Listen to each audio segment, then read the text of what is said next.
Assalamualaikum warahmatullahi wabarakatuh. Perkenalkan nama saya Kakaryana Putra Darajat dengan NIM 10 11 22 11 0188. Saya di sini akan menjelaskan tentang perusahaan Kodak. Perusahaan Kodak atau Eastman Kodak Company adalah perusahaan yang terkenal di bidang fotografi dan mencetakan yang didirikan pada tahun 1888 oleh George Eastman. Perusahaan ini dikenal sebagai pelopor dalam industri film dan kamera serta untuk produk-produk seperti film 30 mili dan kertas foto.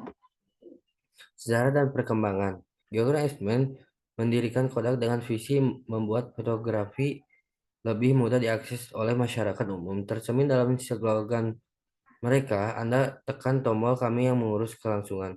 Kodak terkenal dengan peluncuran kamera pertama yang menggunakan film RAW, memungkinkan pengguna mengambil foto tanpa harus mengembangkan film secara manual, serta berbagai inovasi dalam teknologi fotografi, termasuk film warna dan cetak foto. Meskipun mendominasi pasar film selama lebih dari 1 abad dan menjadi pionir dalam mengembangkan kamera digital, Kodak mengalami kesulitan besar dengan munculnya teknologi digital dan keterlambatan beradaptasi sehingga kehilangan pasar yang signifikan.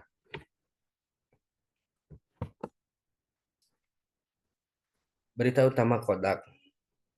Kodak saat ini menjadi berita karena beberapa perkembangan dalam inisiatif. Yang pertama, fokus Kodak pada keberlanjutan. Kodak telah mengumumkan komitmen terhadap berkelanjutan dengan memperkenalkan solusi pengemasan yang ramah lingkungan. Perusahaan ini bertujuan untuk mengurangi jejak karbon dan meningkatkan tanggung jawab lingkungannya dalam industri percetakan dan pengemasan. Yang kedua, ekspansi kepercetakan 3D.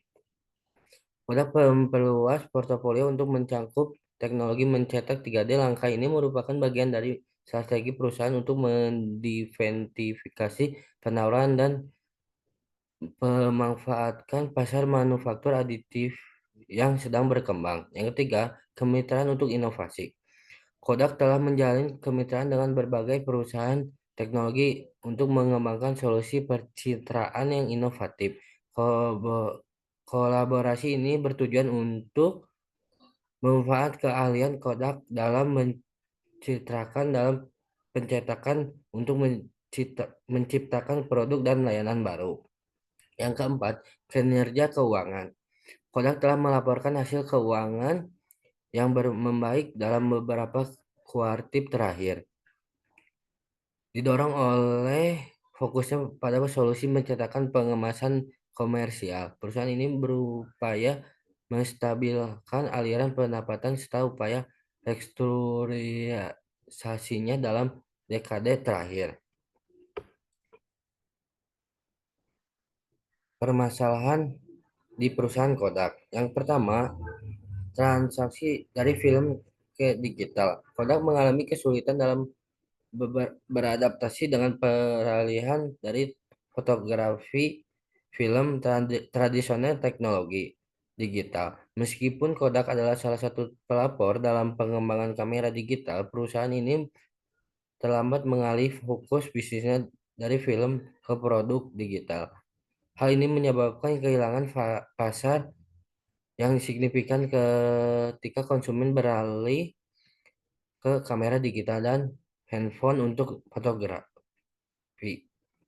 Yang kedua, kebangkrutan dan restrukturisasi. Pada tahun 2012, Kodak mengajukan kebangkrutan setelah bertahun-tahun mengalami kerugian finansial. Perusahaan ini terpaksa menjual banyak asetnya dan mengalami koreksi agar tetap bertahan. Meskipun Kodak telah berusaha untuk bangkit dengan fokus pada percetakan dan solusi digital, dampak dan dampak dari kebangkrutan tersebut masih terasa dalam hal kepercayaan konsumen dan investor.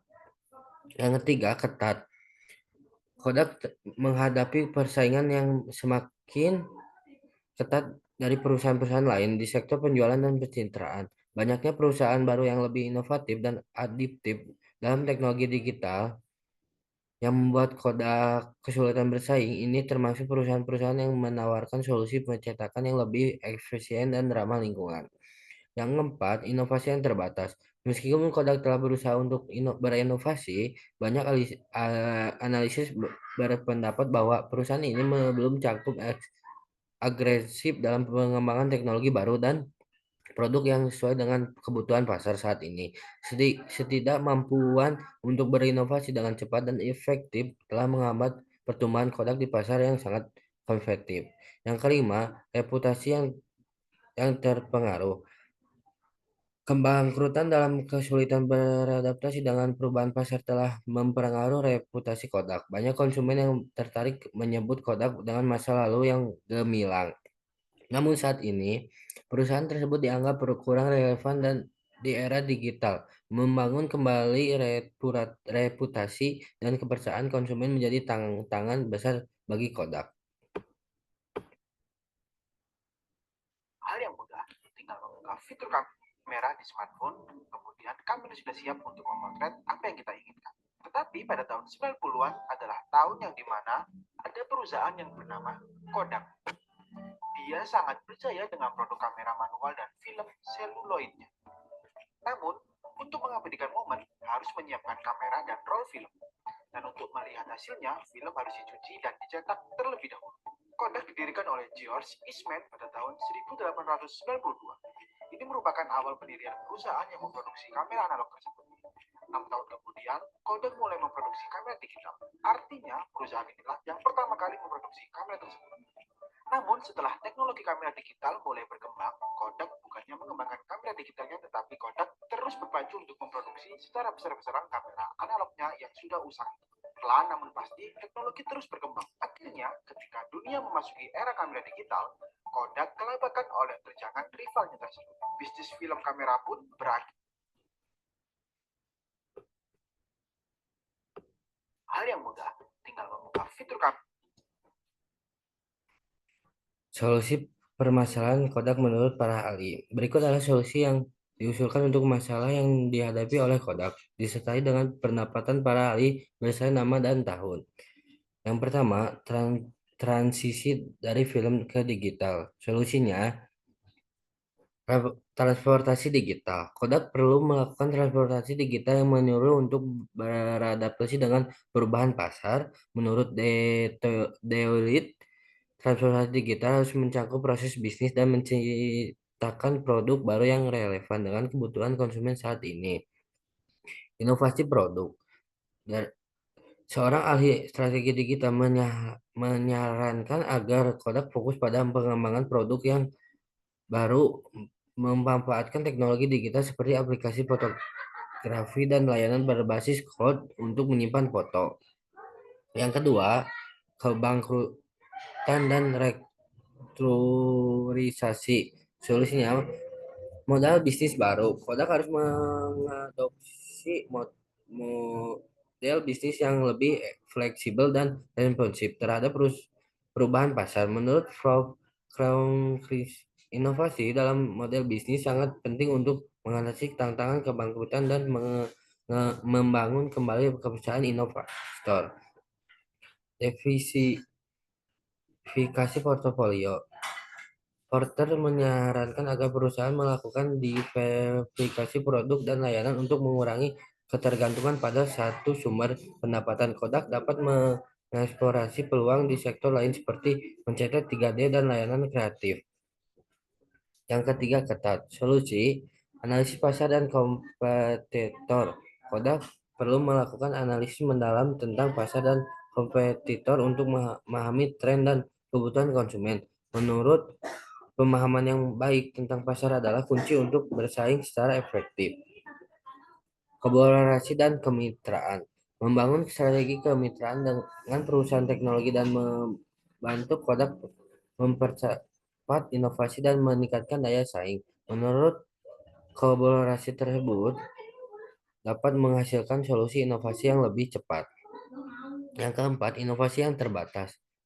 Solusi investasi dalam Kodak harus meningkatkan investasi dalam penelitian dan pengembangan untuk menciptakan produk dan teknologi baru. Menurut yang tepat dalam dapat menghasilkan inovasi yang sukses.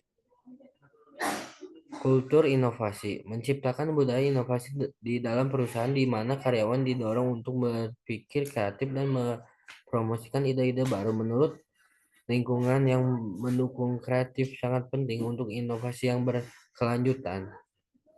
Yang kelima, reputasi yang terpengaruh. Solusi strategi pemasaran yang kuat.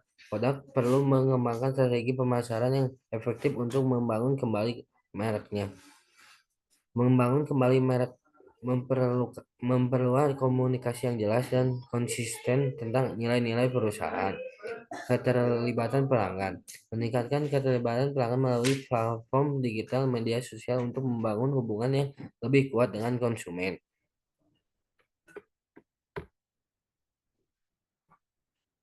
Jadi kesan-kesan kelas Paridel itu sangat seru, asik, terus tegang, sangat menegangkan dan sangat baik. Sekian dari saya. Wassalamualaikum warahmatullahi wabarakatuh.